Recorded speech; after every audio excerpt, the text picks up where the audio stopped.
Hey all, Scott here. These games made me sick. They're that bad.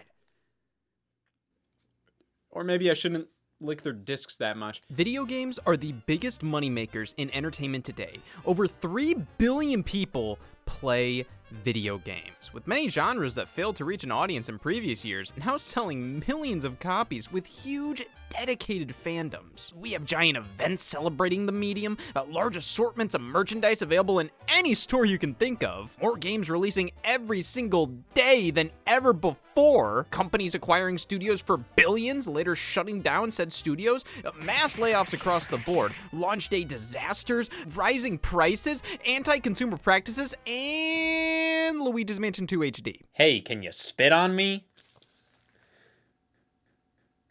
I also love video games. Feels like you can't check in on video game news anymore without being identified as a witness in the process. Something sticky is always going on, whether it's Donkey Kong's price point or war crimes. And with every game getting hit with controversies, whether they're justified or not, it just makes for an unpleasant experience staying in the know. Especially when these controversies are either piss dumb or some of the most serious conversations you could possibly have. And do I want to hear what the gamers think about whaling? I might as well listen, because what the hell else is there to talk about video games these days? You ever actually sit down and watch one of their game showcase events put on by your best friends? Oh, me and Microsoft go way back. We've been through it all together. Them fucking me over, them pissing on my open wounds.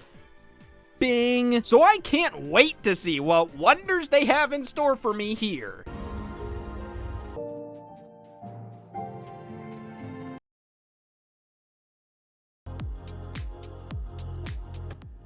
Gosh, that was so my Microsoft. That sucked. Well, Sony, they know me so well. They know the exact games I love to play. I know they've been a tease. God, I'm hoping I don't give a fuck about this next game. Oh, booyah! Nintendo. I'll take anything.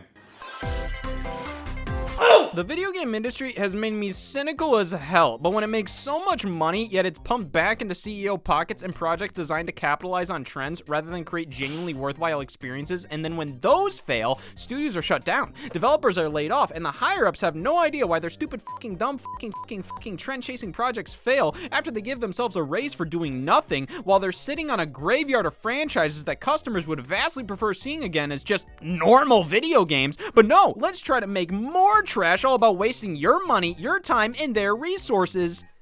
Can you blame me? Well, it's easier than blaming the video game industry itself. It gave me balls. But you know, this isn't really a new concept. Pretty much every generation this happens. It's just served up a little differently. It's like how brown and gray shooters were the thing back in the Xbox 360 PS3 days, with lots of DLC, can't forget that, or cutesy cool mascot platformers on the Super Nintendo and Genesis. You know, lots of studios were forced to make games like this because they were in. And you can find endless accounts of corrupt business practices and horror stories throughout all of gaming history. Though I feel in modern times, we're hitting a breaking point with these practices due to how absurd budgets are for video game projects and how long they take to finish. It makes it so then when companies chase trends, by the time they catch them, it's 5 years later. Nobody cares anymore, and they spend hundreds of millions of dollars for nothing. And what's the type of game that everybody is trying to make that's aiding in the collapse of society?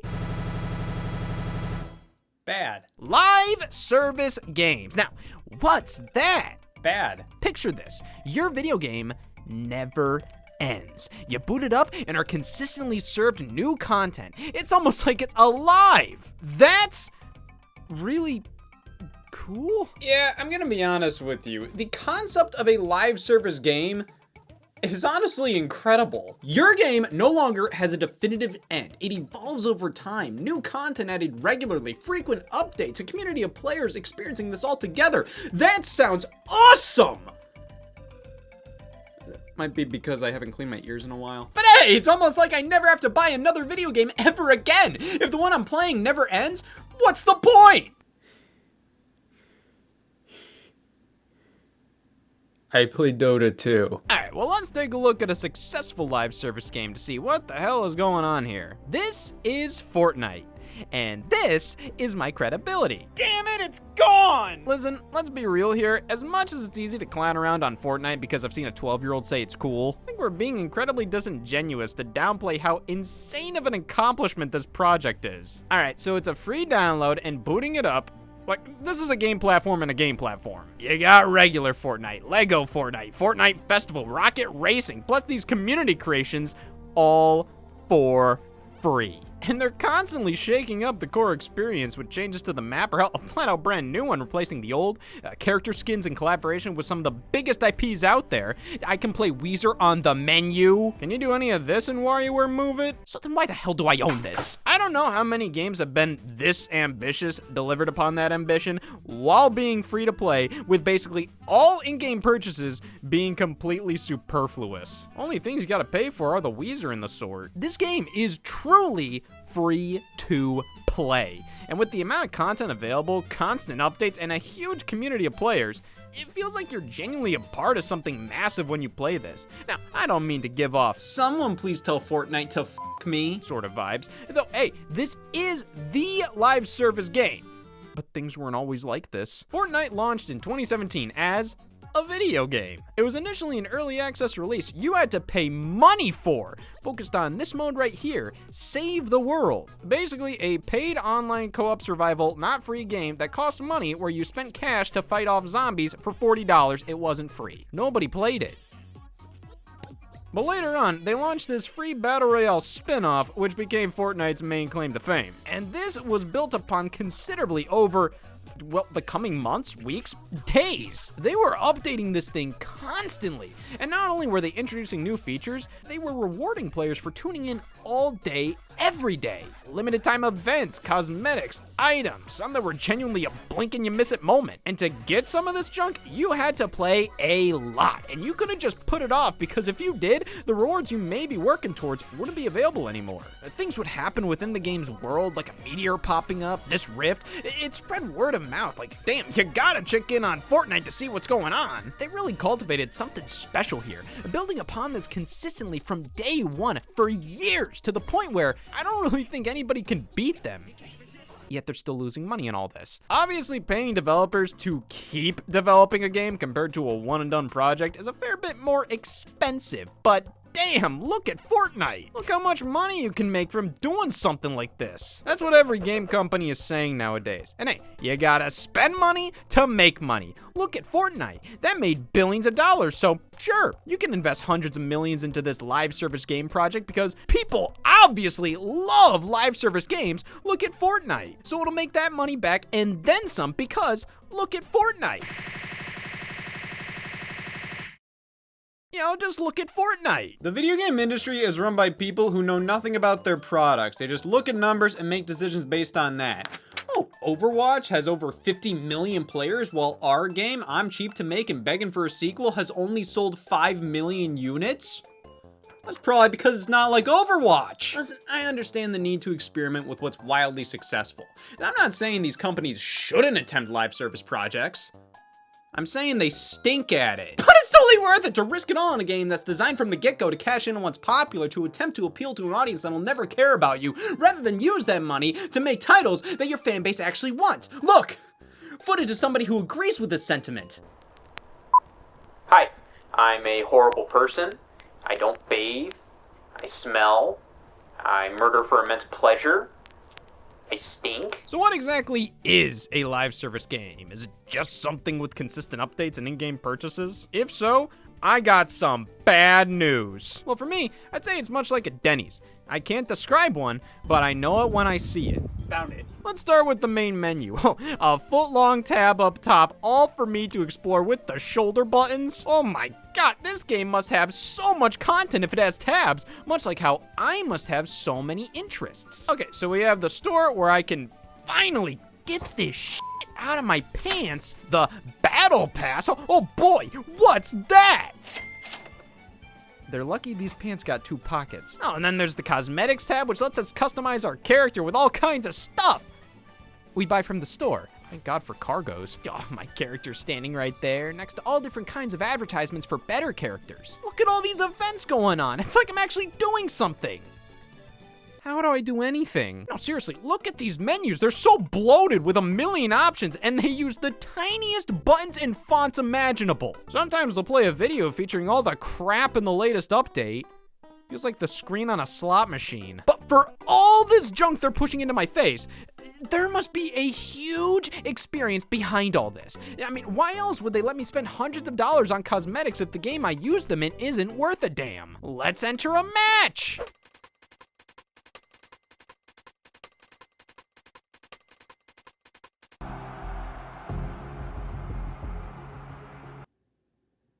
I bought cargo shorts for nothing? I feel that many of these live service games have decent gameplay at their core that would work well as, well, traditional video games. A full single-player campaign with actual level designs, maybe local and online multiplayer mode, standard price and release, nothing special. But this live service setup mucks up everything, as the entire game is now structured around online multiplayer, content updates, and monetization. Online multiplayer is great and everything, but when that's all your game is, you better have the content to back it up. But most of these games launch with nothing! Barely enough maps or characters or variety to keep the constant loop of multiplayer interesting. All because you can just wait to put those out in the form of updates. But guess what?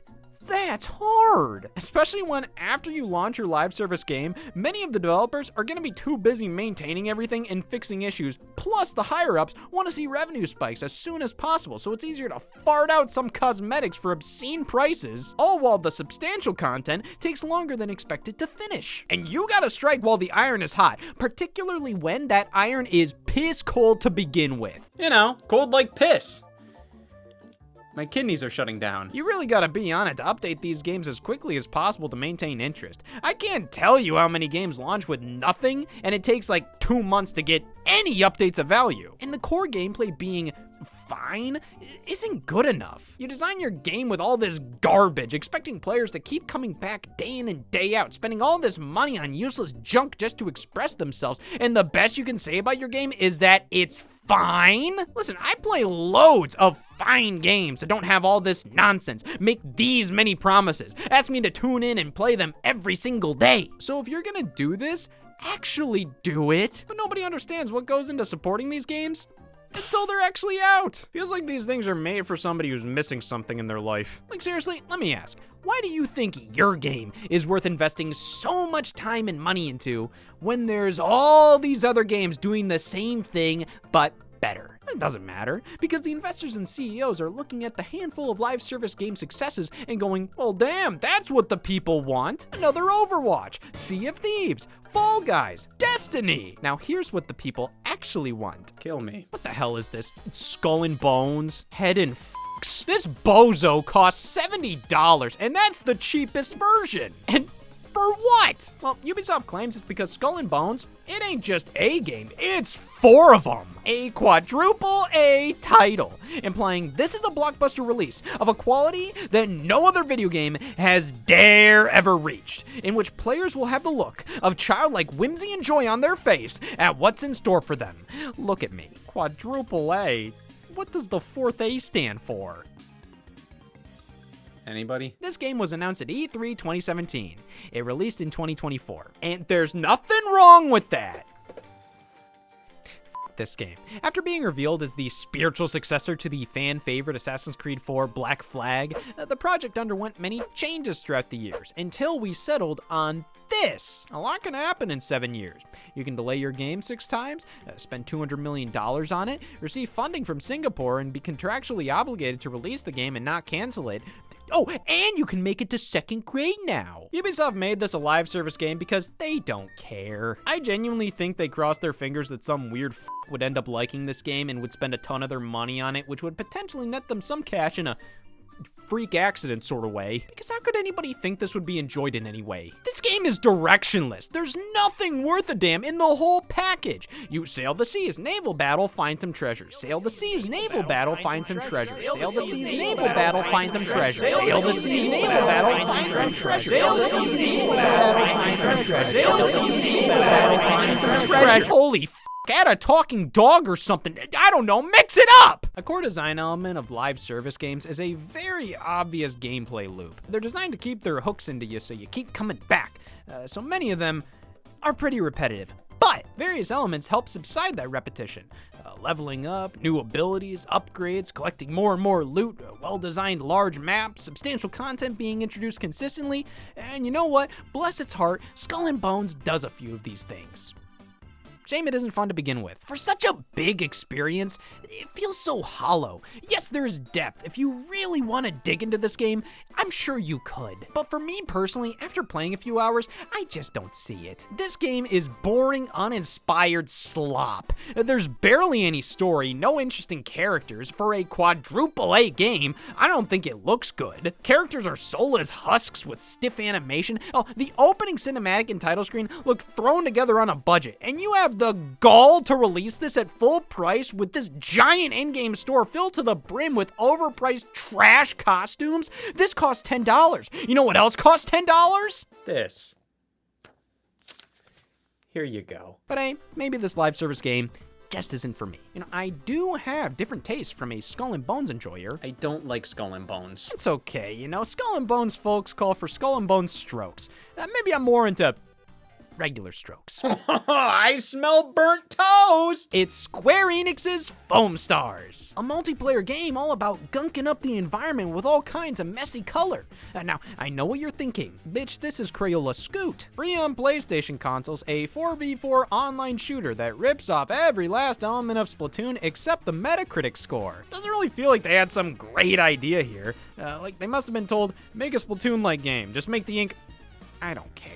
And they are so lucky the developers picked foam. This just isn't satisfying to play. Like, flat out, the game isn't fun. Which, yeah, that's a problem. Especially when they're pushing for all these microtransactions. When the game itself isn't very good, how can you expect anybody to care enough to invest in it like this? Well, see, I don't think Square Enix thinks all too deep about it. I think they just look at the most money they could possibly make and say, that's it! Screw morality and logic, we're Square Enix, and we deserve to be making the biggest, most popular, profitable games on the planet. Oh, we're known for classic RPGs? Well, damn it, that's not good enough. We need to capture the heart of the Western gamer. So we got Marvel's Avengers from Square Enix back in 2020, which felt like perfect timing. I mean, right after Spider-Man on PS4, during the height of Marvel's popularity. This should have been a slam dunk. But of course, it was a live service game. Why else would I be talking about it now? Like, oh, it was actually like Banjo-Kazooie Grunty's Revenge. I can imagine a world where we have an Avengers game with a single-player story mode campaign on the same level of Spider-Man PS4 that offers local and online co-op as an option. That world is not here.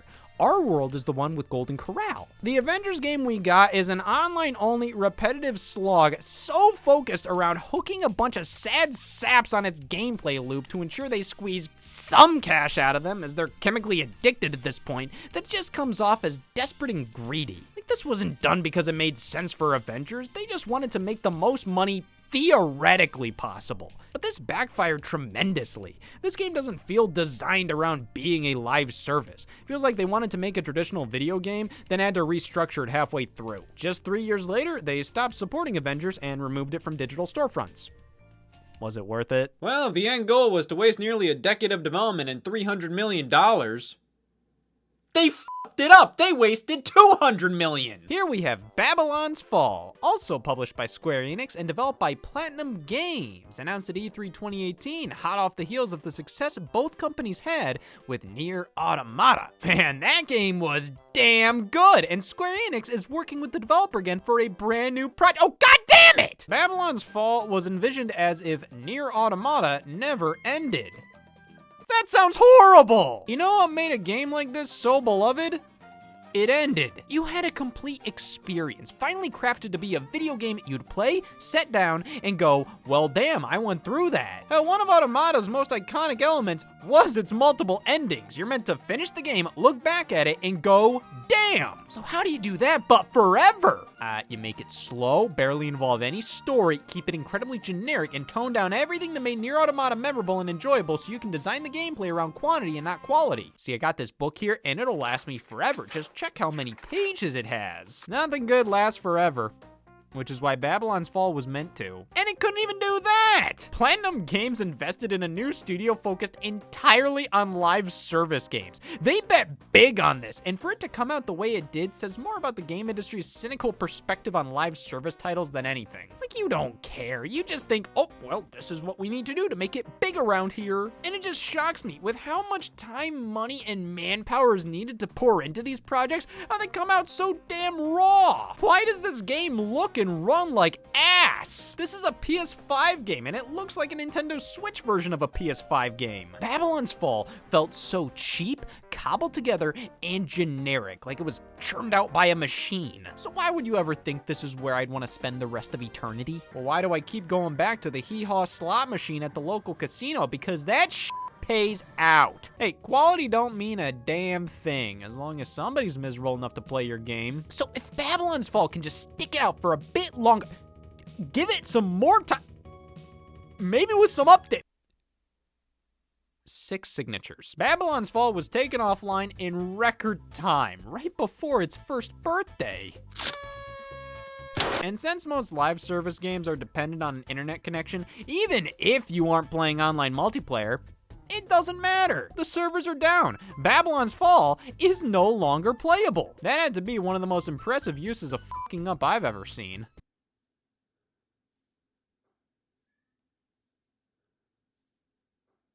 Alright, let's get this over with. Concord! One of Sony's many attempts at a live service multiplayer game since they were struggling so bad without one. You know, let's be fair here. As quality as Sony's first-party output on PlayStation consoles has been throughout the years, I think it's totally reasonable for them to notice a lack of big multiplayer exclusives in their portfolio. PlayStation's thing has primarily been single-player experiences, with third parties covering multiplayer for the most part. But that all changed with the PlayStation 5, as Sony acquired Bungie for nearly $4 billion. The developers behind one of the biggest online multiplayer games out there is now owned by Sony. That's it. They didn't make Destiny a PlayStation exclusive or any of Bungie's games. They primarily just bought them so they could teach them how to make live service games. Their knowledge alone is worth $4 billion? Did you try just asking them? I'm sure they would have told you. And with that, Sony committed to launching more than 10 live service games by 2026. This is totally just throwing all kinds of shit at the wall and seeing what sticks. Like, there's no way they ever expected all of these games to do well.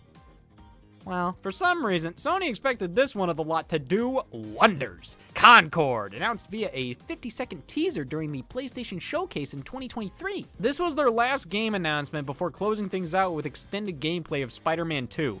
This was directly after the reveal of Bungie's game Marathon. Like, they thought this was a big deal, even though this trailer showed nothing. Get excited, everybody. It's a development team you've never heard of, making a new game with no gameplay, character, storylines, anything shown in the reveal trailer, and it's another live service. Okay, well, I'll get the first letter of the game tattooed, but I gotta see more for the rest. As more was revealed, Concord looked to be a clone of Overwatch. Why not just play Overwatch? The only things that set Concord apart from Overwatch were derivative of other pop culture franchises like Guardians of the Galaxy or Star Wars. Yet for some reason, Sony thought this game was going to be their Star Wars. They launched it day and date on PS5 and PC for a larger player base, released a limited edition controller, hell, a bunch of random merch. Hell, they made a deal with the Amazon Prime anthology show Secret Level, where each episode is based on a different video game. Concord got its own one! They did 2 PlayStation-themed episodes. One about PlayStation as a whole, featuring God of War, Little Big Planet, Shadow of the Colossus, Helldivers, and one based entirely on Concord. Why? What was it about this IP that had so much potential that Sony reportedly sunk hundreds of millions into development, purchasing the studio who had been working on this game since 2018, going about all these cross-promotional endeavors, all while I've been waiting for a new Ape Escape game for 15 years? Concord later launched... Well, no, it didn't. It lasted 2 weeks. That is insane, especially for a game of this magnitude that received physical copies. They issued refunds, immediately halted sales of the game everywhere, and put the game offline while they would figure out what to do with it later. They shut down the studio and will never talk about this ever again. I just read the definition of solution. It's pretty wild how Sony went from overconfident to underconfident in a matter of days with this release. I mean, they could have made Concord free to play or given it a little makeover or something, but honestly, what's the point? It's not like Concord was a bad game or anything. It was just completely unnecessary. You have a million other games that do exactly this. So what could you possibly do to drive up interest for a game that isn't interesting? You need a hook with games like these if you're expecting a player base to come back every single day. And as serviceable and technically sound as Concord was, that's all it was. It was a functional, fine video game. And you ought to know, that don't mean it's worth playing. I was never upset at Concord's existence. I mean, have you seen how some people responded to it? Now, I may not play video games, but I am not going to play Concord. And to prove it, that's all I'm going to talk about this year. One of the developers behind Concord tweeted back in 2015, "F*** tax season." But yeah, you know, I think that's pretty f***ed up. You know, taxes pay for a lot, especially as a father. They pay for the local schools and whatnot, so they're basically telling me to go f*** myself. Somebody who loves their son more than anything. I hope he's doing okay. Haven't seen him in a few weeks, but these are the employees Sony wants? PlayStation is failing. Believe me, I know a failing business when I see one. I've run hundreds. We need to band together to rip the stick out of the video game industry's ass and tell them these aren't the games we want. Oh, they just announced the game I want? F*** Marathon! Now, my problem is, how many times are we gonna go through this? Live service games are not sustainable. They can be really cool, but they are high risk, high reward, and even then, that reward is like filled with spiders. It's just so deflating to see all these soulless projects pumped out, killing the studios that are working on them, while all these companies are acting like it isn't feasible to release games any other way. It's so unfortunate because many of these products would be pretty alright if they didn't adhere to a blatant, repetitive gameplay loop. Suicide Squad actually has pretty fun movement and gunplay. Problem is, that's all it has. The game itself is so damn boring. You're doing the same thing over and over and over again. And seriously? A Suicide Squad live service game? Who the hell cares about Suicide Squad enough to keep coming back day in and day out? Oh, I gotta log my showtime in. Multiverses had so much potential as a Smash Brothers competitor, but it has so much live service funk where, oh, it's free to play, entirely online dependent, super grindy to get new characters. It gets to a point where I just don't have any fun with this at all. If this was a standard release with all characters available, some cool single player content to go through, and good multiplayer support, I would play it so much more. But that's just what live service is. Virgin repellent. I don't know, man. I mean, live service games are meant to live on and get updates for years. What part of that sounds easy to all these companies who half-ass it? Like, how many live service successes could be classified as a fluke? Like, Marvel Rivals. You see how much stuff they pumped into this game at launch? Like, yeah, of course it's gonna do well.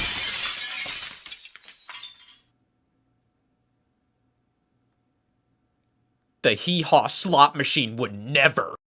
Hey y'all, Scott here. This is money. This is a video game. How much is a video game worth to you? Not $60, but I'll let you draw stuff on my face for one. This is 80. Oh God, I need to up the ante, don't I? Okay, I'll let you shoot me too.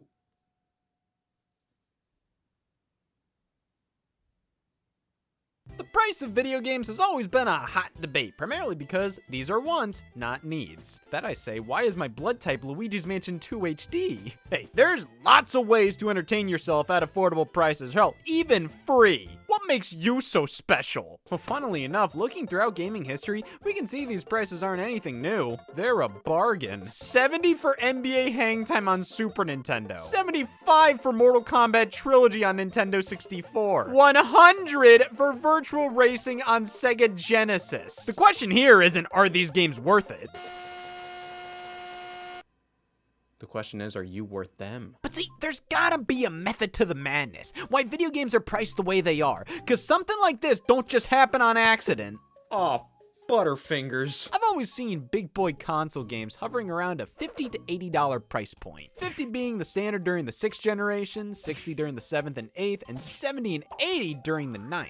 Now, there's been some oddball stipulations with these prices. For example, it seems that the move to HD consoles warranted the jump to $60, because while the Xbox 360 and PS3 priced their games as such, the Wii, not being in HD, stuck to $50 games. But then with the jump to Wii U, now that we're in HD, boom, $60. So this is definitively what a AAA video game in HD costs. Write that down. Righto. That statement will be proven false later. Now, going from something like PS3 to PS4, game prices stayed the same, even for titles that were cross-generation. The PS3 version of Little Big Planet 3, $59.99. The PS4 version, same price, though it ran at 1080p, had faster load times. They offered this Day 1 edition with DLC included for no extra cost. It seems that oftentimes, the improvements included in the PS4 versions, they were considered par for the course. Hey, HD video games may cost $60, but you're playing on more modern and expensive hardware. Yeah, the games both cost the same, but it only makes sense for this version to be the better value. However, once we moved from PS4 to PS5, this was where we received another price jump, but seemingly only for exclusive PS5 software. Games that had PS4 versions were $60 at most, but here we have Demon's Souls, a PS5 exclusive launch title, at $70. Didn't matter that it was a remake of a PS3 game with barely any content added. The remake is PS5 exclusive, so it's getting PS5 exclusive pricing. So what, HD games are $60, and since the PS5 can more easily do 4K, I guess that warrants $70. But if a PS5 game is also on PS4, it stays at $60. However, Sony switched up their policy. We got a few PS4, PS5 games from them where the PS4 version is $60 and the PS5 one is $70. You can play the PS4 version on your PS5, so that's an easy way to save 10 bones. But think about what you're missing out on by not spending that extra dough. Oh my god, I'm missing out on getting rid of this thing. That's why if you have the last generation version, you can purchase its PS5 upgrade for a measly 10 bones. Now, what do you get for that? Can you see it? Oh, yeah, well, the PS4 version over there looks... Huh? It's actually the PS5 version? I'll just chalk it up to me being insane. I am talking to nobody after all. Yes, there is a difference, but why do I have to pay for this upgrade when numerous PS4 games like God of War from 2018 got a PS5 update free of charge? That added the same exact kind of performance bumps that's costing me $10 whole with its sequel. And you know, while the enhancements on PS5 are very welcome and make for a more enjoyable experience with smoother gameplay, a more stable frame rate, it's not like the PS4 version runs poorly, hell, especially if you're playing it on the PS5 through backwards compatibility. I feel like we were getting bigger jumps with the previous consoles, yet we weren't paying extra like we are here. But I guess there's just this golden rule that games from this era of console cannot be $70. Unless you want to around a little bit. So Activision was able to weasel $70 games onto the PS4 by bundling the $10 upgrade to the PS5 version in as a mandatory inclusion. Doesn't matter if you don't own a PS5, you're getting a PS5 game whether you like it or not. So it seems like the only method these companies have to price games above that $60 price point on these last generation consoles is to create bundles. As long as the base package is at most $60, even if that base package isn't available for purchase, it's all good. Just don't even think about pricing a standalone game higher than that on these consoles. But Scott, you squeal, what if you stop giving a shit? Oh, okay, under those circumstances, sure. Nintendo Switch games priced at $70. Even when the max game price for the majority of the console's life was $60, in 2023, I discovered anything is possible. Even bullshit. The Legend of Zelda Tears of the Kingdom was priced the exact same as all these big PS5 and Xbox Series X games, even when it was running on hardware most comparable to Give me a second. All right, now, keep in mind, it's not that I don't think Tears of the Kingdom itself isn't worth $70. Rather, up until this point, price points of most traditional video games seem to be dictated by the hardware it was on, not the game itself. It's comparable to that. Like, was Ratchet & Clank Rift Apart on PS5 truly worth $70 compared to all these games that were $60 just because they were on a console where that was the standard? Nintendo stated they based the prices of their games on a case-by-case basis. The case here being, can we get away with this? With Tears of the Kingdom, I mean, it made sense. Clocked in at 16 gigabytes tall, meaning they had to use a mighty expensive 32 gigabyte game card to house it all. Didn't stop The Witcher 3 from being a flat 60, even though it used a 32 gig card too. But Tears of the Kingdom is a new game, a massive game, one that reuses loads of content and assets from Breath of the Wild, a $60 game designed for a console from 2012 whose hardware is most similar to a console from 2005. Damn, they should be paying me to buy this. All right, let's be fair. Did the enjoyment I got out of this game justify the price tag? I would undoubtedly say yes. The fact of the matter is, this was a special situation. You can argue it all you want, but Tears of the Kingdom could probably be considered the peak of what Nintendo Switch was capable of in terms of a game's scope. This was an impressive title, even by the standards of far more powerful consoles. If any Nintendo Switch game deserved to be $70, Mortal Kombat 1. This game didn't even release on PS4 or Xbox One. They probably considered the Nintendo Switch to be a current generation console, and thus its price point reflected that. And nothing else did. I'm confused, because the publisher Warner Brothers released Hogwarts Legacy, like their biggest release ever, on PS5 for $70, and Nintendo Switch for $60. Why do this with just Mortal Kombat? What is it, because Hogwarts got a PS4 version? So, let me get this straight. This is at the same level as that, even when it obviously isn't. But this is where the line is drawn, where the quality is too damn high to continue to suffer warranting a $60 price point. See, I almost respect this more. Like, what is there to argue? It's just fucking stupid. Okay, after all that, let's take everything we've learned and try to answer this. What makes a game 70? Son of a bitch, they're 80 now. With the release of Mario Kart World on Nintendo Switch 2, $80 became the standard for cream of the crop gaming. Now I don't think there's any pitter-pattering around these video game price points anymore. Some publishers realized, what's genuinely stopping us from charging whatever we want? You want to charge $80 for your game? Do it. Nintendo's reason for why Mario Kart is $80? 'Cause it's worth it. Well, you think they have some math equation to show you explaining themselves? All right, that makes sense now. Thank God you understand gibberish. What we just went through here showcases the game industry's everlasting struggle to warrant higher price points until eventually realizing, who cares? Now, am I enraged at the jump to $80? Will I boycott publishers not sticking to an agreed upon maximum price point? Now, respectfully, who the f*** am I to do any of that? I'm awful. Yeah, I'm not a fan of this at all, but why are we acting like purchasing a video game for children is making some sort of statement? Either you think it's worth it or you don't. It's not deep. Everybody's perception of value is different. Nobody's right or wrong. You don't need to buy that toy on the shelf, but if you refuse, you're not better than anybody who doesn't. Well, you think the guy who's judging anybody who bought Mario Kart World and all those internet comment sections is like a cool guy?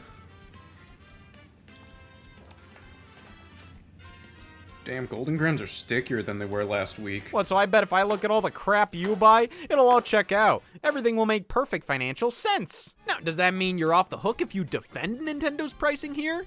Buddy, what is there to defend? Oh, I gotta stick it up for the multi-billion-dollar company. They need my help. I will lick this for them. Okay, what I'm saying is, let's not judge the people not buying or buying games at these prices. Let's judge the companies setting them. Because judging each and every person for buying something that you personally wouldn't, we'll be here all damn day. I personally think the only time you should shit on somebody directly due to whether they're buying this stuff or not is if they're being an ass about it. If they aren't, and they just bought this game because they wanted to play it, or they refuse because they don't agree with the price, well, who the hell are you to tell them how to spend their money? How is any of this productive? They already bought the thing, or they've already told you they don't agree with buying the thing. Why the hell do you care if they buy it or not? Focus on yourself, Bubba. Why are you defending Nintendo so much? That splotch on your arm has been there for weeks. Get off the computer and go to the damn doctor. But listen, just because some games get priced like this doesn't mean this works as the standard moving forward. What, are you really gonna take a risk on an unproven entity when it costs that much? And you can only really charge $80 or above for a game franchise that's a known quantity with high demand. But even then, this price point isn't a sign of quality.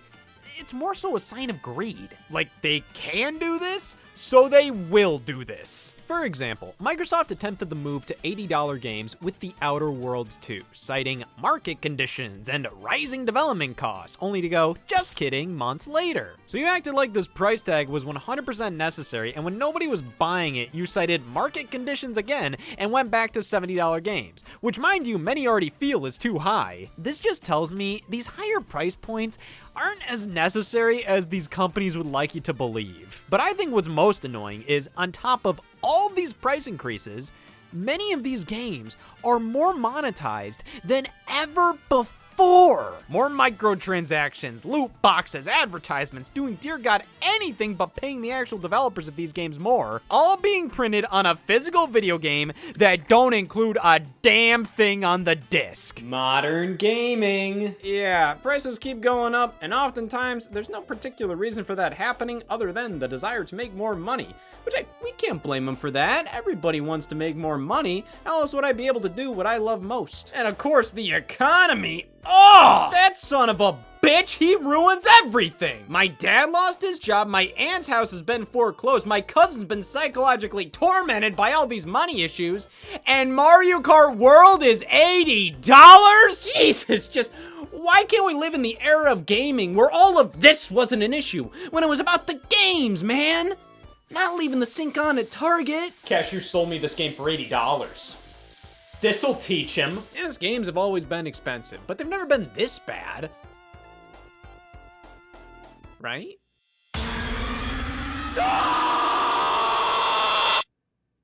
Well, I don't see what the problem is. I did get more for that absurd price. Plastic garbage and shit in my pants. Including crap has always been an excellent excuse to charge more. Oh, what, this isn't worth it? How about now? Let's take a look at the Guitar Hero and Rock Band era, when these games were taking over the world. Sure, the first few releases were more expensive than your average standalone video game at $70 on the PlayStation 2, but this was such a unique, innovative thing at the time that you could definitely understand it. Now fast forward a few years and we have Guitar Hero World Tour with just the guitar controller at $100. Now, let's keep in mind, this guitar is completely wireless, so I think a higher price point is fair enough. Plus, Xbox 360 and PS3 games were normally $60, including this one, as it was available standalone if you already had a compatible guitar controller. However, the idea of a Guitar Hero game without any controller included being valued at the same price as every other AAA release is absurd. Sure, you can play Guitar Hero with a regular-ass gamepad, but is it worth the looks on the street you're gonna get? Oh man, everybody's looking at me like I'm a freak!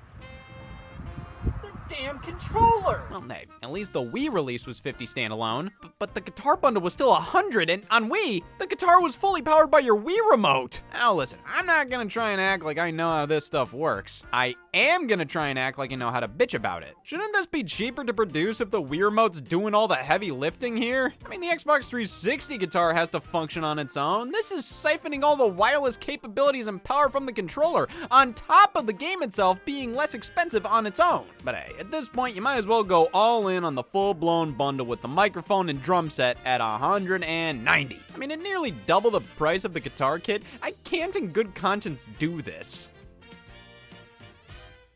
But at the same time, the drums are much bigger, more complicated. Sure, I don't think this is a good deal, but I mean, look how huge this box is. Can't say the price shocks me. However, 1 year later, here's Band Hero with all the same junk included for $200. Oh, but see, those bastards across the street at Rock Band, they got us covered. The Beatles Rock Band Value Edition. $160 for everything. They're just using the controllers from Rock Band 1 instead of the special Beatles ones, which cost Money? Well, that's nice of them, offering a more affordable version that's functionally the exact same as the one costing an arm and a leg. Damn, that's what arms and legs are going for these days. But at this point in time, you could nab the full Rock Band 2 bundle for 100 bones. Then pick up Beatles Rock Band separately for 60, so you'd get everything the Value Edition gives you, plus Rock Band 2, for the same price. Hell, if you'd want to go even cheaper, the Wii version of Beatles Rock Band was priced the same as any other Wii game. Why was this game $60 on Wii? I thought standalone Wii games with no extra garbage included were $50 at most. No exceptions. I guess anything goes when you're pumping out a dozen variants of the same goddamn game in 1 year. These accessory games, man, acting like they can do whatever they want. And that might be true for a bit, especially when they're bringing a fresh, exciting idea to the table. But over time, fatigue sets in. These concepts are no longer as novel as they once were. And when prices rise like this, it becomes harder to justify, especially when numerous companies were passing out deals back then. So many controller bundles, accessories included at no additional cost. It's like you were being rewarded for buying into this crap. My grandfather got a Purple Heart. I got the Wii Play Wii Remote bundle for $50. Oh my god, and all the great prices for digital software at the time. Look at this, 6 to 10 bones for PlayStation 1 games on the PS3 store. What a steal! Some of the greatest games of all time, dense with hundreds of hours of content in some cases.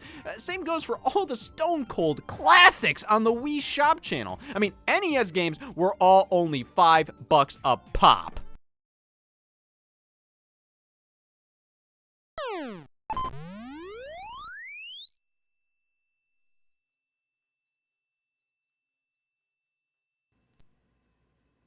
Put a dollar amount on me, please. I gotta know if I'm better than this. I appreciate that Nintendo was consistent with prices.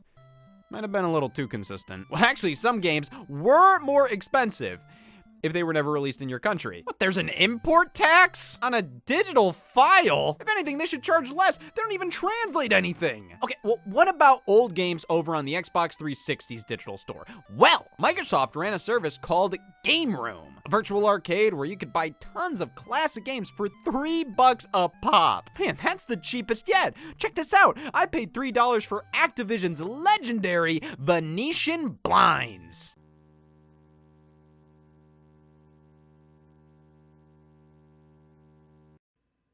Put a dollar amount on me, please. The landscape of digital storefronts must have been a tricky thing to figure out. I mean, what do you price digital content at? In those early years, smaller, digital-only titles and classic games were the only things really on offer, and generally, these would be $5 to $15. Or whatever the hell Microsoft points are. Yeah, I don't know why this was done on Xbox 360, Wii, Nintendo DSi, using a point system in place of actual currency. Could I launder with this? At least Nintendo's USD to Wii point conversion made sense. Microsoft points? Is this math even English? But hey, Microsoft deserves some credit because they pushed the boundaries of digital storefronts and began offering full retail Xbox 360 games as downloadable releases. Games on demand. What an incredible idea, especially since you no longer have to manufacture a physical product, ship it off to retailers who then get a cut of the profit. Well, I'd assume the price point here should be the exact goddamn same, if not more expensive than buying these games at GameStop.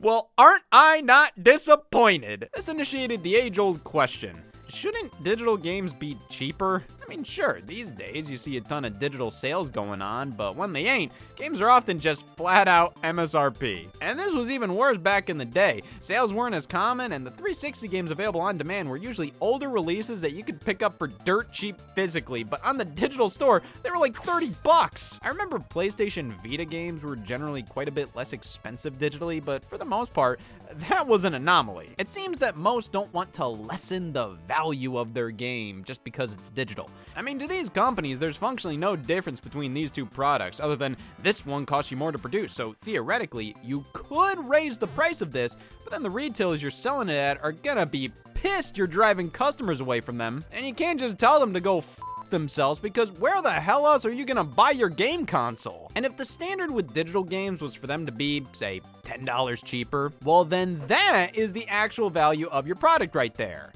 And that looks fucking nasty. You ever see when new games are priced lower than usual? The response generally isn't, oh boy, what a deal. It's, wait, what's wrong with it? Sega priced all major Sonic releases for a few years there at $39.99, starting with Sonic Forces. Now, you cannot possibly sell genuine dog shit for $60.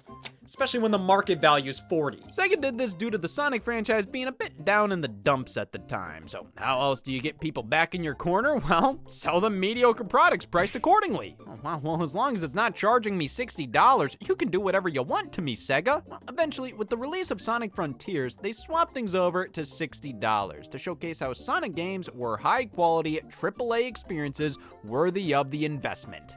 And Sonic Superstars released a year later and was 5 hours long. Could have been worse. And I don't think it's fair all the time to judge a game's price by how long it takes to complete the main story. Like, there's so much else you need to consider here.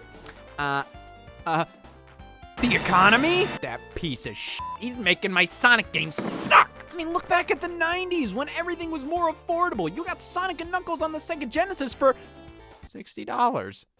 Okay, but hey, Sonic & Knuckles is a special cartridge. One that locks onto Sonic 3, which released earlier that same year for $60. Yeah, these games separately are each one half of the intended Sonic the Hedgehog 3 experience. Sonic 3 on its own had like half the levels that Sonic 2 did because they were forced to put the game out early and finish it later. Yet these were still each sold at full price. Well, actually, full price back in the 90s would be, what, $70, $80, $90, $100? Argument here is, well, these were cartridges. They had to manufacture more with them, oftentimes including dedicated chips to bring you more innovative graphical effects, larger, longer experiences. Once they moved over to CDs, those were cheaper to mass produce, so these cartridges had actual excuses to be so expensive. I mean, look at Mickey Mania on SNES and Genesis compared to Sega CD.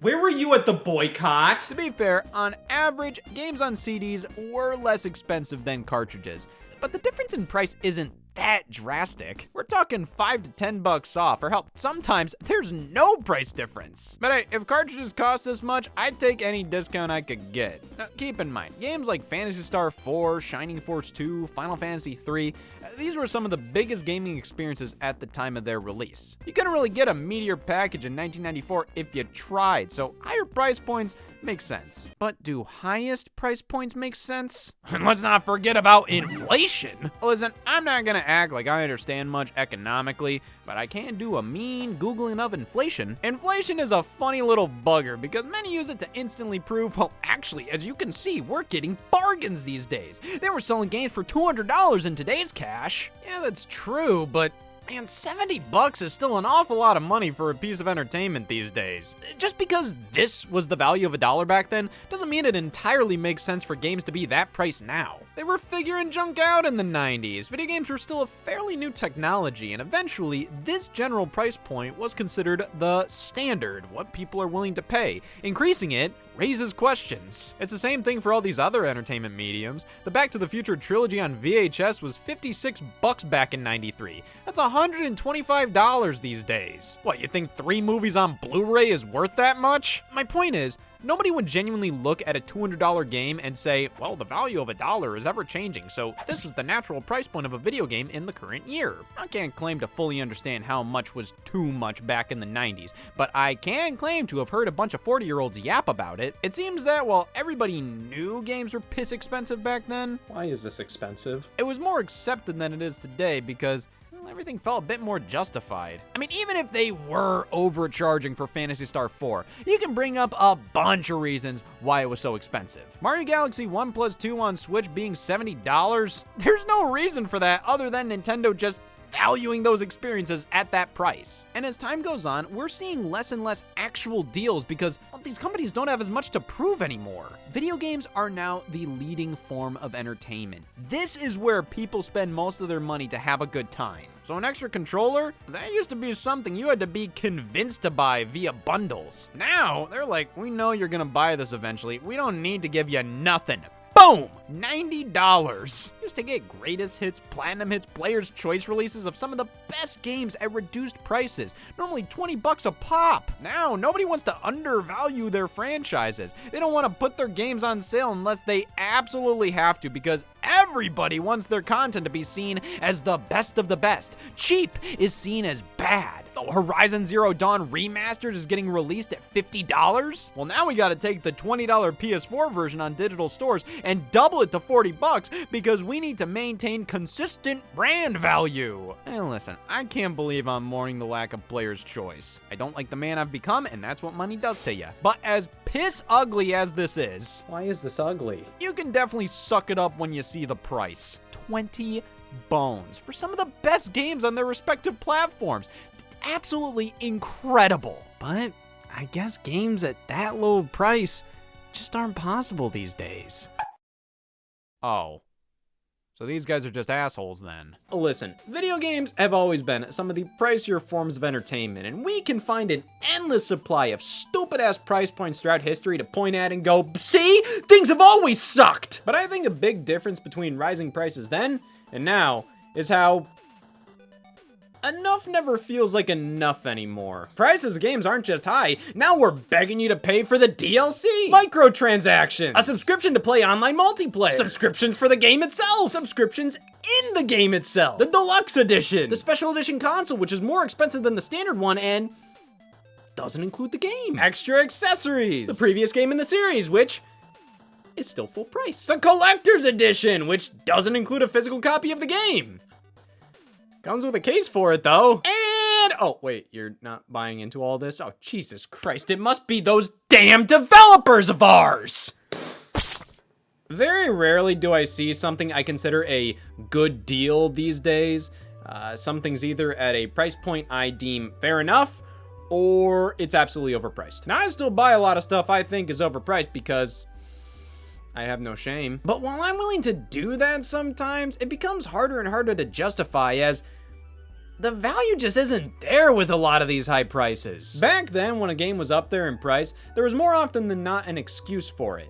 Now, their excuse is that they want more money. And that just doesn't bode well for this parasocial relationship I've been working my ass off on. Well, as much as I can complain about how expensive modern gaming has become, let's take one last look at gaming prices throughout the years, as everybody mourns differently. Games for the Neo Geo AES were generally $199 a piece.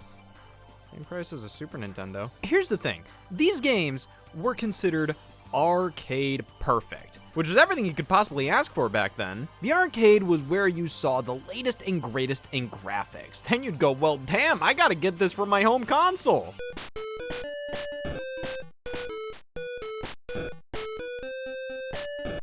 I'm never saying words again. Neo, I lied. Geo, by comparison, gave you the same experience as the arcades, and thus was considered a luxury product. This wasn't really seriously competing with Nintendo and Sega because it was for a completely different market. Serious players only. You gotta be a die-hard enthusiast to get anything out of these games at this price, because for most consumers, you can pick up the Super Nintendo or Genesis versions of these things at a fraction the cost that, while downgraded, were more or less pretty faithful ports. Also, the Neo Geo AES itself was priced like this. Hi, it's 1991. I can afford a Neo Geo AES and Neo Geo AES games. My name is Jesus Christ. But hey, even if you didn't have a Neo Geo, you still had opportunities to buy games at the price points of full-blown consoles, like Virtual Racing on the Sega Genesis costing $100. I mean, look at the original arcade game released back in 1992. It would take a satanic ritual to get this to run on a Genesis. Welcome to hell. Okay, well, Virtual Racing definitely couldn't run on this hardware without some finagling. Yeah, that's what was done here. Hence, why this cartridge is probably more complex than a microwave. But that complexity came at a steep price for a game you could get on more powerful platforms at such a lower price. Strange how things have sort of swapped around, where a game on lesser hardware is generally not as expensive, but back then, you know how many men had to die to get this on a Genesis cartridge? Well, game development and publishing is a different beast now. Not everything is as difficult or simple as it was back in the 90s, like adding new content and tweaks to an existing package. Nowadays, you can push out a free update or not. But back then, well, we already see what they did with Sonic 3 and Sonic & Knuckles. But take a look at the whole suite of Street Fighter 2 releases. Nearly $80 for the initial SNES port. A year later, you get Street Fighter 2 Turbo for $74. Oh boy, a discount. A month later, Special Champion Edition on Genesis, also for $74, followed by Super Street Fighter 2 that next summer for $70. And guess what? Super Street Fighter 2 Turbo was already out in the arcades by the time these ports released. And for the home version of that, you'd have to pick up a Panasonic 3DO, which launched at the price of, what the f***? That's a number? Now, to be fair, a lot of these crazy prices back then were definitely special cases. New games often hovered around $50 to $60 ever since the NES era, and as the years have gone by, with lower cost discs becoming the standard medium for video games, this variable pricing began to fade away, which made it that much harder for gamers to accept it later on. Resident Evil Revelations was originally announced to retail for $49.99 on the Nintendo 3DS, when the standard price of games there was $39.99. So that's why this mob's been outside for the past 14 years. You read comments on the message boards back then, people were livid, saying Capcom completely f***ed up on this one right here. It didn't matter that $50 was still less than most home console games were going for. It didn't matter that they had to use a 4GB cartridge for the game, which raised costs. It didn't matter that this was a full-fledged AAA Resident Evil game and the most graphically impressive thing on the 3DS. The fact of the matter is, it's $50, and handheld games can't be $50. Listen, in my opinion, this was a situation where the higher price, to me, felt justified. I'm not saying anybody should have been thrilled to buy it, but considering everything this game was, I personally thought, fair enough to this. But see, Capcom took the complaints to heart and spent months working out a deal to bring the price down $10 before its launch. And people still bitched! My god, you look at how people were talking back then, and it's like the same thing these days, but this at least seems reasonable compared to this. But what, it's just life at this point? Are we gonna look back at Mario Kart World in 10 years and go, oh, we had it so good. We bitch about prices being high compared to what they were, which we're still bitched about. But when there are loads of people willing to pay $100 to get 4 days early access to Forza Horizon 5 on PS5, I guess you can just price your games at whatever the f***. Early access? The game is 4 years old! The prices that most video games are at isn't necessarily a representation of their actual value. It's the highest price point they think they can get away with. But even though these companies set the prices, it's up to you at the end of the day to decide if they're worth it or not. Now, you can't control what other people buy or if they think a price is worth it or not. But who the hell cares? Your opinion is worth its weight in gold. That's the only thing that matters here. If you thought Resident Evil Revelations was a sham at $50, I can disagree, but I can't say you're wrong. You decide if this game is worth its price point, not the company. Hell, you can decide if it's free or not depending on how far you're willing to go. Hey y'all, Scott here. One man's trash is another man's fucking garbage. What makes a video game a good deal? Well, it's subjective. I don't know why you wrote Big Fangs, but I can't say you're wrong. But it's good to know your limits, what the bare minimum kind of product you'd buy at a certain price is. If I'm gonna buy a game for $70, well, it's gotta have this, or I'm not budging. But many don't seem to understand how just because they won't buy anything with the letter B in it, that doesn't mean I abide by their logic. Either way, I'm safe. It's entirely up to each individual how they spend their money.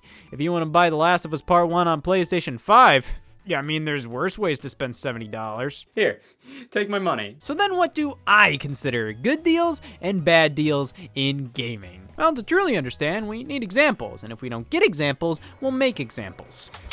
After over a decade of $60 being the norm for the standard blockbuster video game, with the introduction of the PlayStation 5 and Xbox Series consoles, we saw that price increase by $10. Oh no, my Gordita crunch money! Hey, listen, I ain't opposed to $70 video games, or how much time you get out of these things, and that's still a fine value. It cost me $15 to see Dumbo, and I still haven't made back that investment. But the games they chose to be some of the first with that standardized price, It's the same goat I've seen every day for a nickel.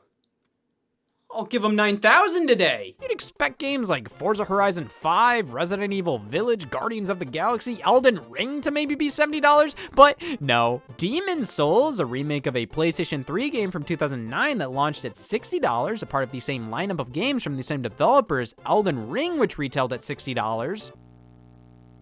Oh, I'm sorry. The chef is out. He made all the sense around here. Again, $70 games, I'm fine with. I mean, have you seen the prices of games from the 90s? Mortal Kombat Trilogy on Nintendo 64 was $75, and you know why they went lower? The cash register can't hold that much money. Well, game prices were the way they were back then due to how much technology had to be crammed into these game cartridges, many of which had unique hardware included in order to achieve maximum, here you go. So, yeah, when you have to specially produce chips to put inside each and every game, that'll drive up the cost. Though with the transition to discs, those you didn't have to do that with. Just order a pack of blank CDs from Big Lots and you're set. Those were cheaper to mass produce, thus games got a fairly standardized price during the PlayStation 2 days of 50 bones. That increased to 60 with the Xbox 360 era, and moving into the PlayStation 5 generation, now we have to pay 70 for some of the biggest $10 games. The Last of Us Part 1, a 2022 remake of a game from 2013 that received a remaster in 2014, retailing for $70 US.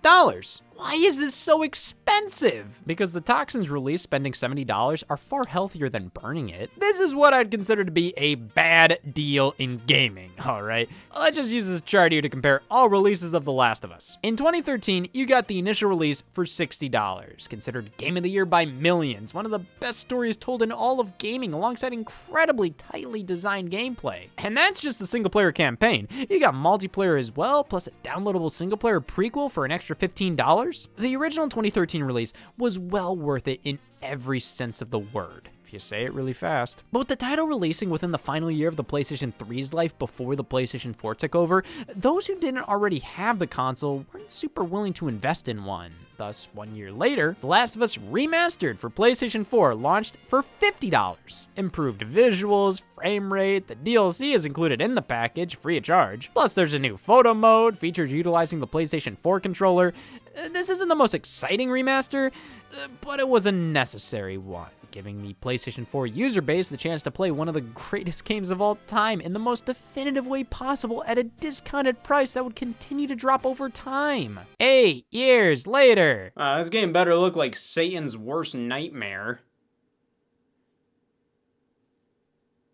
It looks like he just had a bad dream. The Last of Us Part 1 is a remake of the 2013 game, not a remaster like the 2014 game, and putting them all side by side, wow, you can tell. To be fair, during the cutscenes and other in-game moments, the differences can be more drastic than you think. They truly did rebuild this game, but a lot of the differences feel like just that. Not necessarily an upgrade, just it looks different now. Going from the original PS3 game to Part 1 on PS5 is a huge step up. But from remastered on PS4, like there should have been a bonus feature in Part 1, a fucking bird that tells you when something's different. If anything, they took more stuff out with the exclusion of the multiplayer mode. And yes, the game looks better now, but The Last of Us Remastered still looks better than 90% of the games releasing these days, and you can play that on PlayStation 5. And how many times can they keep just enhancing graphics on a game and expect people to care? There's one more pixel on the screen in The Last of Us Part 1 too. Well, there is more content. Yeah, hopefully it's obvious why I think that's a bad deal, though I can understand why some people have no problem spending that kind of cash on this kind of game. What you spend your money on is your own damn business. Until the government gets involved. I guarantee the people who complain about this just bought the stupidest goddamn thing ever. This is why I guarantee it. Blizzard Arcade Collection. A handful of games developed by Blizzard before they changed their mind on going bankrupt. A solid little retro distraction with some cool bonus features and variations of the games included. They actually went in and created definitive versions of these Super Nintendo games, combining elements from other console versions into one, which is awesome. For $20, this is a great way to play these vintage games. One problem, these games are available for free on Blizzard's website. Well, not really free. They cost the guilt of not buying the arcade collection. Now, let's be fair here. The versions of the Lost Vikings and Blackthorn Blizzard has available on their website are the DOS versions, and Rock and Roll Racing is more of a cut-down demo of the full game with loads of content missing. The arcade collection contains the console versions of these games, plus the definitive editions, which have loads of value to them. Plus, later on, they released a free update putting 2 games that aren't on Blizzard's website for free in the collection. I think the initial thought of, oh, they're releasing a collection of games for $20 when they're also offering PC downloads of the games included for free, what a crock, is understandable, but they included a lot more than those free versions ever will. And it's not like they removed the free downloads after they released Arcade Collection, so this, I wouldn't say it's a bad deal, though I wouldn't say it's a necessarily good one either, especially when it initially launched with only 3 titles. I'd say this is wholeheartedly an deal. But that just begs the question, what do I consider a good deal in gaming? I stole this. When the Sega Dreamcast was doing really bad, like pretty bad, really bad, a deal was offered where if you signed up for Sega's online service, SegaNet, for $22 a month on a 2-year plan, you'd get a Dreamcast console. You just get one. I mean, you get a free video game console by signing up for a service you'd possibly sign up for once you buy said video game console. It's like, sure, I'll sign up for PlayStation Plus, and then they give you a whole ass PlayStation 5. Like, hey, I wouldn't complain, but this tactic seems backwards. You'd expect if there would be any deal, you'd get the online service for free after buying the console, not getting the console for free after buying the online service. But hey, I'd be an ass for saying this is anything but a good deal. Oh wow, f this guy. It goes without saying though, you can't do a deal like this without vibes of an oh f mentality. And within a few months, Sega announced the deal didn't work. But a good deal is still a good deal, even if it's born out of a company on the verge of bankruptcy. It's our duty as consumers to take advantage of others' misery, even our own. The Elder Scrolls V Skyrim Anniversary Edition on Nintendo Switch for $70. Here's a picture of that, and here's a picture of something not worth $70. Oh, this was just a waste of ink. Forget The Last of Us on PlayStation 5 for $70. How about Skyrim on Switch for that price? I mean, the $70 price transition was pretty much exclusively for those new consoles introduced. The Switch was still sitting pretty with a $60 price cap for most games. But let's roll out the red carpet for another damn version of Skyrim. To be fair, this is a bundle. The base Skyrim game for $60 plus the Anniversary Edition DLC upgrade, which would normally cost $20 standalone. Now only $10 via this method. Now the DLC itself, I mean, this Anniversary Edition originally launched alongside the PS5 and Xbox Series versions of Skyrim in November of 2021, being offered as an upgrade on top of another upgrade. It came to Nintendo Switch out of nowhere a year later and includes new content. Oh, they ain't kidding. For $20, this is incredibly weak DLC. It's a bunch of items and gear, some quests. I mean, decent enough add-on content, but for $20? On top of the $60 for the base Skyrim game, which is $10 more than the superior special edition on the other more powerful consoles. An Anniversary Edition doesn't even come alongside any next-gen upgrades like it did on PS5, which kind of warranted the release of Anniversary Edition to begin with. But hey, Anniversary Edition on Switch does improve the graphics slightly, and now the game runs worse than it did without the DLC. God, after that, I need something slightly more positive. Well, I did say slightly. Super Mario 3D All-Stars, a compilation of Super Mario 64, Sunshine, and Galaxy on Nintendo Switch for $60. Now, due to a lack of bonus features and other games included, many considered this to be overpriced. Well, let's do some math here. When Nintendo sold Nintendo 64 and Wii games on the Wii U's Nintendo eShop, they valued Super Mario 64 at $10 and Super Mario Galaxy at $20. And while they didn't sell GameCube games, we could do some quick math and figure they'd sell Super Mario Sunshine for $15. Nintendo wouldn't do this to me. We're really close. We talk all the time. Hi, this is Nintendo customer support. Hi, my DS won't turn on. Well, this price accounts for the baseline, just the game experience for the most part. 3D All-Stars enhances the games. If you squint, Mario 64 got the least attention here. You could compare it to the standalone Wii U release, and that one you could save and load suspend points whenever you wanted. You can't do that here. Though the game looks and controls far better in 3D All-Stars, and it's interestingly based on a Japan-only release of the game, now including Rumble support. Sunshine is now in widescreen with an increased resolution, Galaxy can now be played with a standard controller, and all games can be played portably, which you could warrant a price increase for that.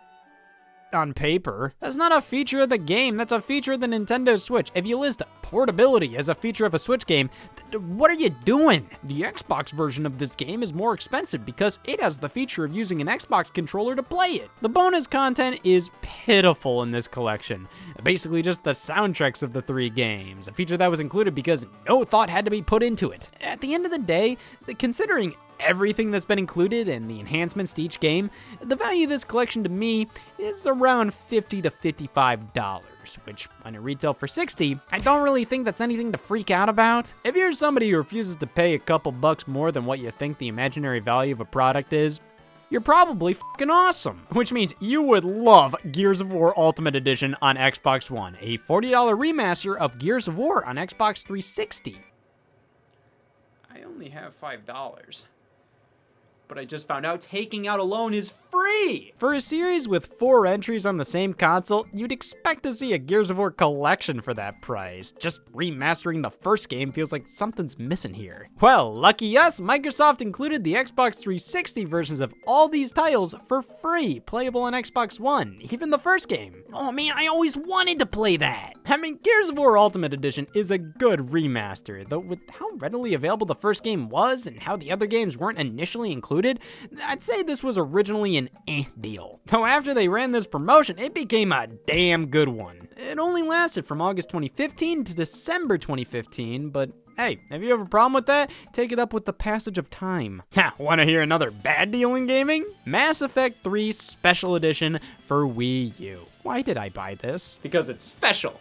And what makes it special is I fucked up all by myself. A launch title for Wii U, the third entry in the Mass Effect series, a series of games that really benefits from playing each entry to move your save file over from one to another. Of course, Mass Effect 1 was only on Xbox 360, so when Mass Effect 2 released on PlayStation 3, they incorporated an interactive comic that enabled you to cruise through an abridged Mass Effect 1 story and make the decisions you would have made that could alter how your story goes in Mass Effect 2. But then they eventually released Mass Effect Trilogy on Xbox 360 and PS3, bundling all games together while also putting Mass Effect 1 out on PlayStation for the first time. That launched during the holiday of 2012 for $59.99. Mass Effect 3 Special Edition launched on Wii U that same holiday for $59.99. Okay, well, it's Special Edition. There's gotta be something special about it. That's not special. Funky Barn's on it too. Sure, you get a new interactive comic. A bunch of the DLC is included, plus the M597 Landon weapon.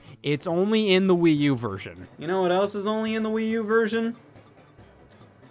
A good reason to buy Mass Effect 3. But they couldn't bother to price this game at like at least $50? Bringing the trilogy over would take 3 times the work. This game was so cheap on the other platforms because on Xbox 360, it was a matter of putting discs in cases. And on PlayStation 3, they just had to bring over the original Mass Effect and that's it. So I get why this bundle didn't come to Wii U. But why was it the same damn price? Ooh, well, Wii U gamepad functionality. Yeah, because doing this playing Mass Effect 3 feels badass. The button hurt my finger. That's not to say the Wii U had no good deals. Take a look at Bayonetta 2. That launched with the entire first game on a disc included for free. And they had to port the whole game to Wii U. It's not like Mass Effect Trilogy where they just threw the old discs in the package. No, they just understood how Bayonetta 1 was never on Nintendo platforms, and with Bayonetta 2 being a Wii U exclusive, well, what better way to sell people on that than include the first game for free. Okay, well, I'm out of ideas. They continued this tradition when the game was re-released on Nintendo Switch, this time with a download code for Bayonetta 1 included. Will always be a good deal. I mean, 16 characters included for free? Best I could do is 15. Nintendo Land included in the Wii U Deluxe set? That's a $60 value for only $50 more than the basic one.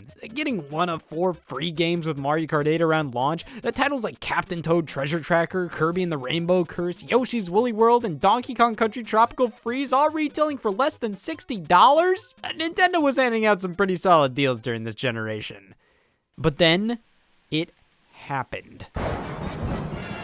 In the era of the Nintendo Switch, Nintendo wasn't too interested in cutting consumers a deal. Case in point, the Switch version of Donkey Kong Country Tropical Freeze. $50 on Wii U when it released as a brand new video game, discounted to $20 in 2016. Nintendo Switch version releases in 2018 for $60. What did they add to this version? The goddamn Pope? Okay, so what's the problem again? Well, outside of a new playable character, Funky Kong, which is basically just an easy mode, Tropical Freeze on Switch features less choppy loading screens when entering a level and a new snout.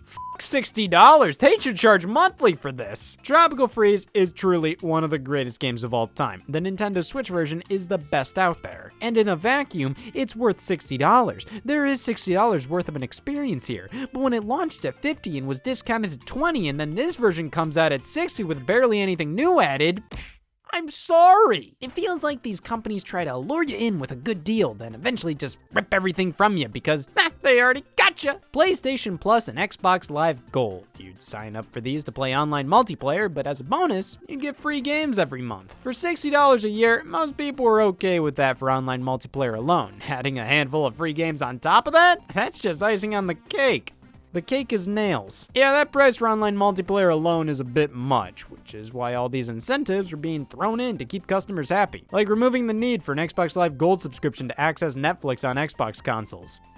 That's incentive. But I'll gladly take a few free games a month for doing nothing. Look at this lineup of content from the month of March in 2020. The Batman the Enemy Within, Shantae Half Genie Hero, Castlevania Lords of Shadow 2, Sonic Generations? According to Xbox, that's nearly $100 worth of value. Hell, if they offered just these games for the year, you're making your money back on the Xbox Live investment. Damn, if that's the kind of deal we got in March of 2020, then what about in November of 2022?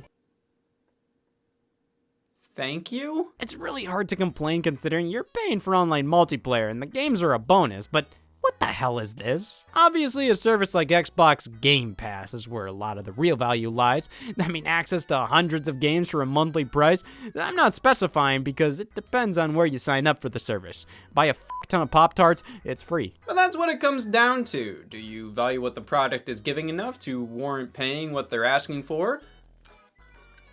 Or do you just want to slime yourself around the price? The value of games is completely subjective. Just because I don't find a game to be a good deal doesn't mean you should or shouldn't buy them. Hell, you can find a game to be a bad deal and still buy it. As long as you have the money to spend and your reasoning is, I want that, that's all you really need. But it's still interesting to dissect what you personally find to be worth it. So I ask you to think about it yourself. What do you think is a good or bad deal in gaming? And before you say Nintendo customer support is a bad deal, they hung up on me for the 5th time today asking to replace my DS. I know. Ah! Hey y'all, Scott here, and don't mind me, I'm just making some adjustments to the calendar, or legally speaking, tampering with evidence. Ever since I missed out on buying Fire Emblem Warriors 3 Hopes on launch day, I've made it a goal to make sure every day is launch day. Because we can't just let the day one buyers have all the fun, look at them out there. So, from here on out, whenever you decide to buy the game, you'll get the satisfaction of knowing you bought it on day one. Which stinks for me because I'm never gonna buy it. There's a certain level of pride that comes with being a gamer. I never said it was a high one. And many attribute their gaming accomplishments towards the real-life penis. You're not a true fan. You didn't beat Horizon Forbidden West on very hard and easy the week before the game released. So much of gaming discussion is based around, oh yeah, well this is why I'm a bigger fan. See, I'm better than you because I don't have anything else going on. So why not monetize and encourage that kind of behavior? I can get behind that. Let's go even further. If your aunt died last night, you get a green case. Day one editions. You know what that means? I'm a sucker. These are some of the more peculiar facets of modern gaming, with their entire purpose being for bragging rights. The first time I personally remember these coming to light was during the Xbox One's launch. How did Microsoft take attention away from the competition? By giving us shit box art. The Microsoft published titles, Dead Rising 3, Forza 5, and Rise Son of Rome, all received Day 1 2013 editions as a way to commemorate the console's launch. Foil silver backgrounds. Yeah, that's so much better than art. And to be fair, there was a part of me that wanted these editions of the games. I mean, there's a reason first print releases of products are often coveted as the most valuable. So to have the games denote that, not only with a banner, but special box art as well, it just makes these even more collectible feeling. Emphasis on feeling. Yeah, so your reward for waiting out in the November 2013 cold to buy your Xbox One is shittier box art and deprecating value. Well, these releases do come with bonus DLC items, and It does feel pretty cool to own these and say, I was there since the very start 2 weeks ago. But I think the bigger deal was the Day 1 edition Xbox One consoles. Right at launch, you could get this system with a special edition controller and an exclusive achievement on your Xbox Live profile. Wow, so this is what it must have been like to own an Xbox One at launch. I'm not gonna lie and act like this wasn't a smart move by Microsoft. I mean, if you're buying a console at launch, you already have control issues. Couple that with such minimal additions like 3 lines of text on a controller and a digital achievement that says, you f***ed up. I sure did. And you just ensured that at least one person who wasn't originally going to buy the system bought it because they didn't want to miss out on owning the limited Day 1 edition. Oh my god, it's so fucking cool. And by proxy, I'm so fucking cool. Microsoft would continue this Day 1 tradition, this time with simply games on their launch dates, incentivizing people to buy the games the first chance they get. These companies were already trying to find ways to avoid customers buying used games around this time. One scheme being to lock the online multiplayer behind a digital code. Buy the game brand new, enter the code in, and you're golden. Buy the game used, you run the risk of the code already being redeemed or just flat out not being in the box, and thus, if you want to play online, you have to pay an extra 5 or so bones for the privilege of using your product. Thankfully, this practice became less and less used as the years went on, so what replaced it? Just because it's not as bad doesn't mean it's not stupid. It's like pitting Satan against some worms. Like, yeah, I don't like either, but when it comes down to it,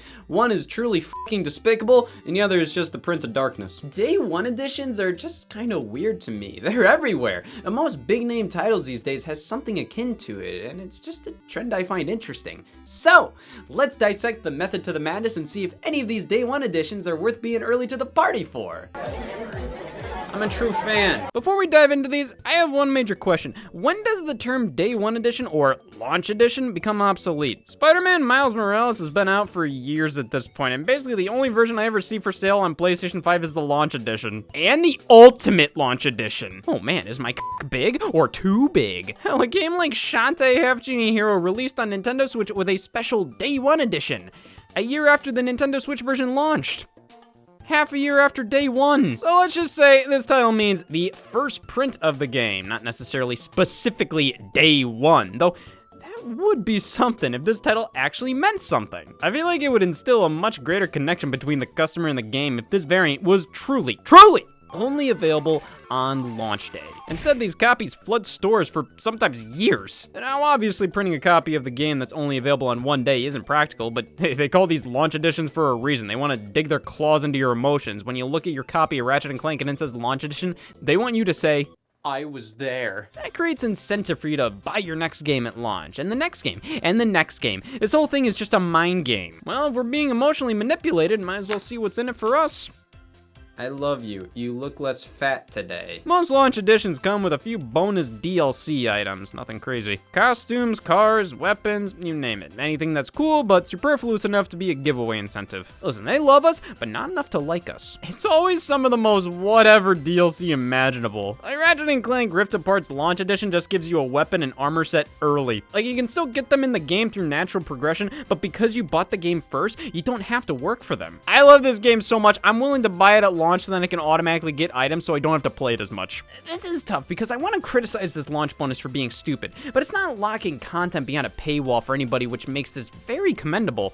And stupid, it's fucking stupid. Hot Wheels Unleashed Day 1 Edition, because grandma had to wait. Oddworld Soulstorm Day 1 Edition on Xbox, and No More Heroes 3 Day 1 Edition on PlayStation. Once again, months after Day 1. Some of these do include more than just DLC though. Oddworld features a metal case on the Day 1 Edition for Xbox, which was the same metal case on the Day 1 Odd Edition for PlayStation. Well, I did have to make sure. Now, Dark Souls 3's Day 1 Edition acts more as a special edition than a traditional launch edition, coming with the full game soundtrack on CD, which, yes, this is something fitting for fans willing to buy the game Day 1. Though they also denote having an outer sleeve as a Day 1 edition feature, be grateful. A digital strategy starter guide is also included, and exclusive to the Xbox One release is a full download code for the original Dark Souls. You'd think that would make this the definitive version to get.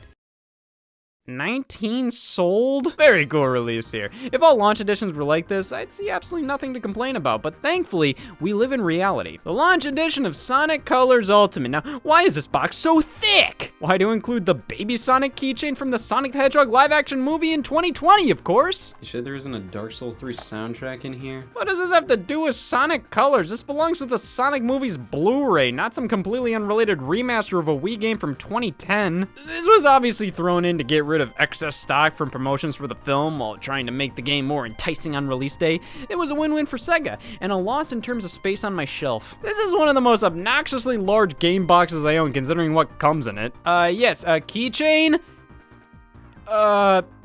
Error. Sega's been doing the whole bonus edition at launch stick for a while, and honestly speaking, I'm kind of over it. It's hard to complain because these games aren't any more expensive than if they didn't come with all this garbage, but I'm just tired of buying a Sega game at launch and then having to deal with where to put my new trinkets. Puyo Puyo Tetris similarly came with a keychain though. That at least was specifically for that game. Super Monkey Ball, Banana Mania, and Sonic Mania Plus received art books, which are absolutely beautiful and great inclusions, but they're just clumsily packed next to the outer sleeves. Makes it annoying to put on a shelf because every time you take the game out, you have to deal with the art book rattling around in there. This is even more irritating with the Nintendo Switch versions of these games. Since those game cases are much smaller, like putting this on my shelf with the rest of my Switch games with the outer sleeve looks dumb. Taking the outer sleeve off and putting that somewhere else looks dumb. You know what? Life looks fucking dumb. The Japanese release of Sonic Mania Plus is so much better considering all of this and then some, including the game's soundtrack on CD, are bundled in a box, making it so much easier to store. You don't have to worry about the art book getting ripped up from just laying here. Other launch editions do this, where they just include the bonuses just stuffed into the sleeve like this.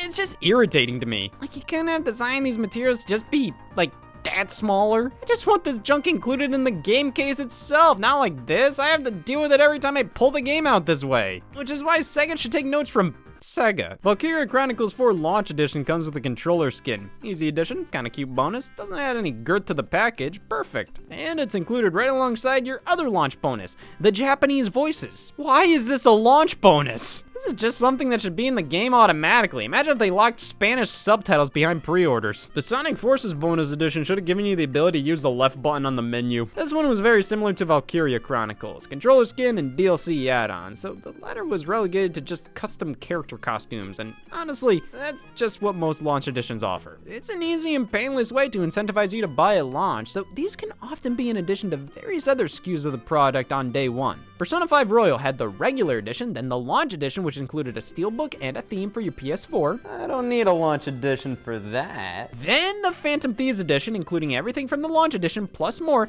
and then the Resident Evil 3 edition. And that's not even scratching the surface of the digital version. You have the digital edition, digital deluxe edition, digital ultimate edition. The fact that so many modern games need to have articles and charts whipped up to explain the differences between each version is ridiculous. Especially when the launch edition is still being sold while the regular edition is then introduced. What am I supposed to make of this? Publishers have milked the edition game dry, and when day one editions were introduced, that was just the beginning. How can we go further? What day is it? Call of Duty Advanced Warfare had a special Day Zero edition, meaning if you bought this version, it would come out a day before the actual release date. Well, then that isn't the actual release date! It's like when the PlayStation Vita had a first edition bundle that released a week prior to the actual release date. I hate to break it to you, but I don't think that can be considered the actual release date anymore. Oh, and we can always circle back to Sonic Colors Ultimate. Early access by pre-ordering the Digital Deluxe Edition? Yeah, I got early access.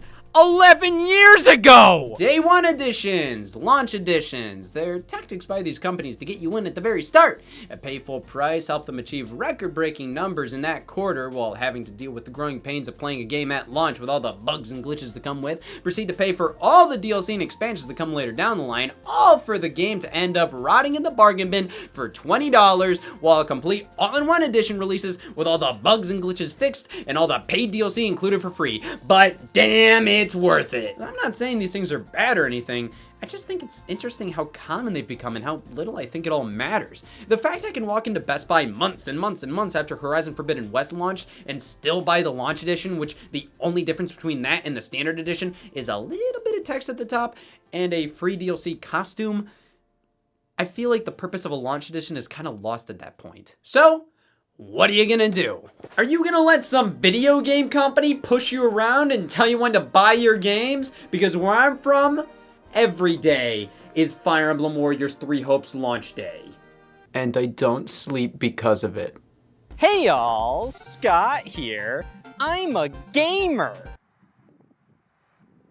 And if I learned anything from being a gamer, it's that I'll never learn. And if I gained anything from being a gamer, it's a lack of creativity. After my diagnosis today, I decided to stop any non-gaming activities to bask in Hot Topic. See, now you know I play video games because it's spread to my chest. Playing video games is hard work. That's why the term gamer exists. Because we all looked at doctors and said, we need a word too. So we have graphic t-shirts locked and loaded. There's no turning back now.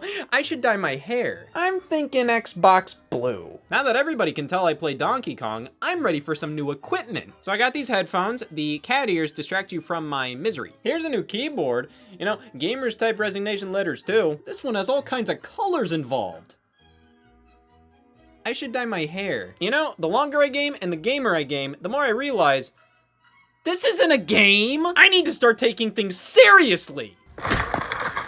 Welcome to How I'll Be Remembered. This is a DX Racer Chair, the remarkably comfortable gaming experience, which is a huge upgrade for me as I normally game with, this knife up my ass. Now, thanks to my better half, I can game as any respecting gamer should. A shill. I love my DX Racer, almost as much as you should love hearing me say that. Just check out this before and after of my ass. And as a gamer, I should really prioritize what comes out of that thing. I don't think it's physically possible to say, I play Dig Dug, I have colon cancer. But as a gamer, anything is possible. This is G Fuel. The G stands for, guess what the G stands for? There's so many different flavors, like Knuckles and a tote bag. In the end, I went with Pepsi and the pickleball set. Oh, it's like coffee.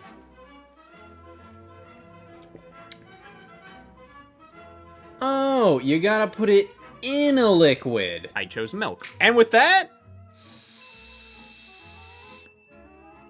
I am officially over the limit as to what's legally considered gamer. One problem. Where are the video games? Well, lucky me, you, and the general population, us gamers have what scholars refer to as we can find video games.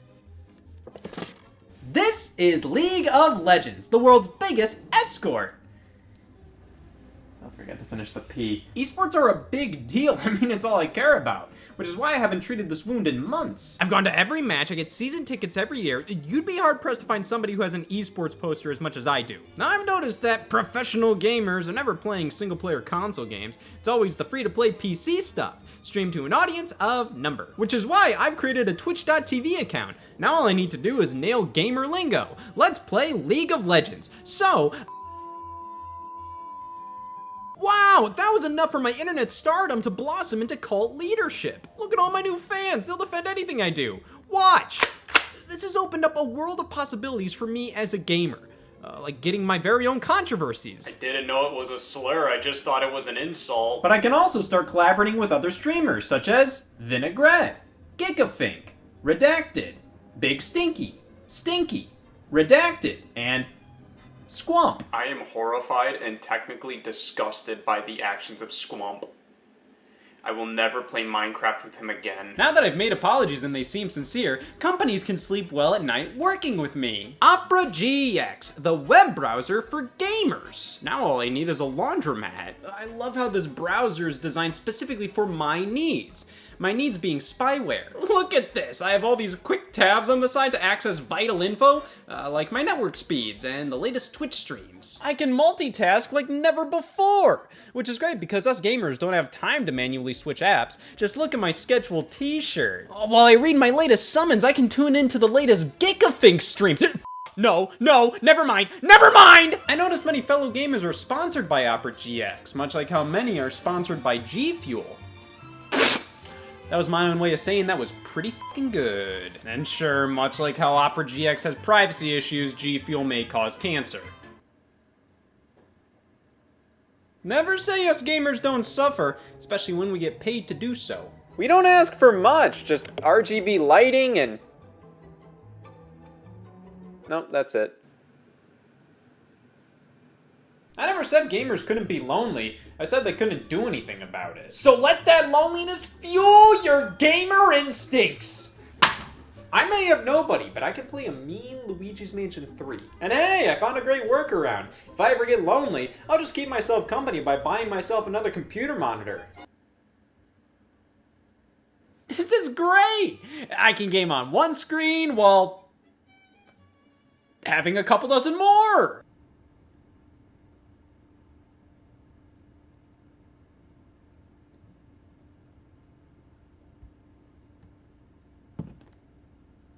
bought a Stream Deck. What is a gamer? Obviously one who games, you may say, though I think it goes much deeper than that. Are you angered easily by those better and worse than you? Is your personality defined by leaning into one hobby so much that unhealthy habits are considered quirks others just have to accept about you? Do you need to have all the options in the world for maximum productivity when you don't even have more than one thing to do at a time? Look, I have this button open up Twitch. Damn it! You know, most of these products are marketed towards gamers as if they're a unique subset of human being that needs very specific things to breathe properly. I don't think I need to prove how gamer I am with all this. Just because I play Kirby Star Allies doesn't mean I need to buy an overpriced, uncomfortable chair. I love video games, but I'm not gonna let that define me. I am so much more than that. I also suck at pickleball.